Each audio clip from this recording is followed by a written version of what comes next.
Hello बच्चों, आप सभी का हमारे इस YouTube चैनल पर स्वागत है। हम आज सीखने वाले हैं ई की मात्रा। इसके पहले मैंने आपको ई की मात्रा और ई की मात्रा से बने हुए शब्द पढ़ाए थे। आज हम शब्दों से वर्णों को अलग कैसे करना है यह सीखने वाले हैं। चलो फिर देखते हैं शब्दों से वर्णों को अलग कैसे करना है। ठीक है, यहाँ पर आपको शब्द दिया गया है किनारा। क्या शब्द है यह? किनारा। तो इस शब्द से हमें वर्णों को अलग करना है। तो चलो कैसे करेंगे।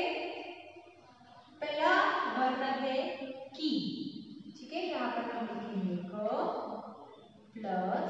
अब यहाँ से हमें स्वर को अलग करना है व्यंजनों से, इसलिए यहाँ पे क के नीचे हलन चिन्ह आएगा, क्योंकि हलन चिन्ह कब आता है?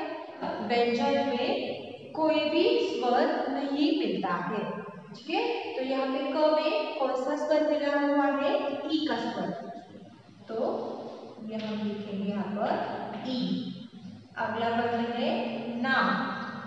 न प्लस आ। यहाँ पर आ यह स्वर क्यों आया है? क्योंकि ना को कौन सी मात्रा है? आ की मात्रा है। आगे का वर्ण है रा।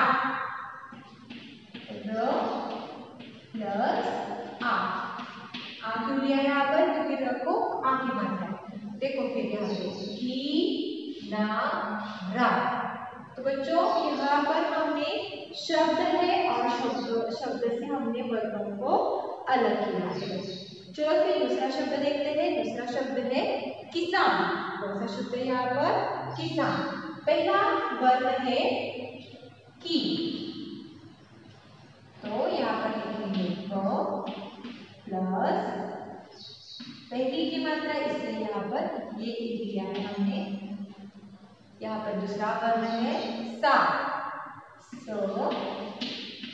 प्लस आ प्लस आगे का वर्ण है न प्लस अ। हो गया कि सा न। देखो कि सा न। ऐसे आगे का शब्द है रिमझिम। क्या शब्द है? री म झी म, रिमझिम। ठीक है, पहला वर्ण है री। र को ई की मात्रा। आगे है म प्लस अ प्लस झी झ प्लस ई प्लस म प्लस अ। हो गया री म जी म यह शब्द। चलो फिर आगे का शब्द देखते हैं। आगे का शब्द है बारिश। ब को हलन चिन्ह प्लस ब को यहाँ पे कौन सी मात्रा लगी है? आ की मात्रा, इसलिए यहाँ पे लिखना हमने आ प्लस वी। र को ई की मात्रा प्लस श। यहाँ पे श प्लस अ। ठीक है, ये शब्द है बारिश और इस बारिश शब्द से हमें क्या किया है? हर एक वर्ण को अलग किया है। अगला शब्द है साइकिल। क्या शब्द है? सा ई की ल, साइकिल। ठीक है, पहला वर्ण है यहाँ पर सा। स प्लस आ प्लस ई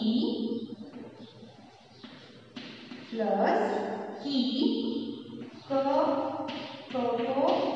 ई की मात्रा और यहाँ पे ल, यानी के ल प्लस अ।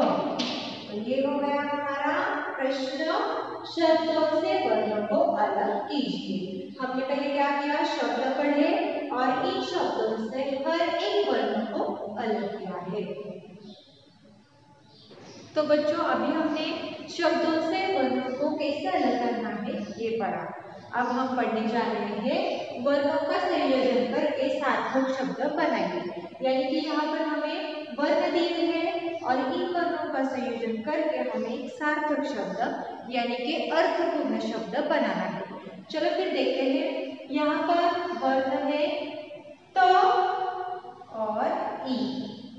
ठीक है, त को ई की मात्रा ती। अगला शब्द है न, न और क में आ की मात्रा का। हो गया शब्द हमारा तिनका। यहाँ पे तो को अ का स्वर यानी तो, क को ई की मात्रा की और य को आ की मात्रा या। क्या हो गया शब्द तकिया। इसके बाद द, ल को ई की मात्रा दी और य को आ की मात्रा या। क्या शब्द हो गया दतिया। यहाँ पर आगे चलते हैं हम। यहाँ पर देखो ख प्लस ई यानी तो ख को ई की मात्रा ही, स को आ की मात्रा सा, ब में अ का स्वर मिलाया हो गया ब। यानी कौन सा शब्द बना यहाँ पर ही सा ब। आगे का वर्ण देखते हैं। श को ई की मात्रा शी, श को ई की मात्रा शी। म व्यंजन में अ मिलाया म और ल में आ की मात्रा ला। शब्द बन गया शिमला। समझ में आ गया बच्चों? ने क्या किया अभी वर्णों को एक साथ जोड़कर एक अर्थपूर्ण शब्द बनाया है। ठीक है, ये देखो यहाँ पर वर्णों को एक साथ जोड़कर अर्थपूर्ण शब्द। सार्थक शब्द का अर्थ है अर्थपूर्ण शब्द। ठीक है, तो बच्चों आज हमने क्या क्या पढ़ा? शब्दों से वर्णों को अलग कीजिए और वर्णों का संयोजन करके सार्थक शब्द बनाइए। आशा करती हूँ आपको ये लेसन समझ में आ गया हो। धन्यवाद।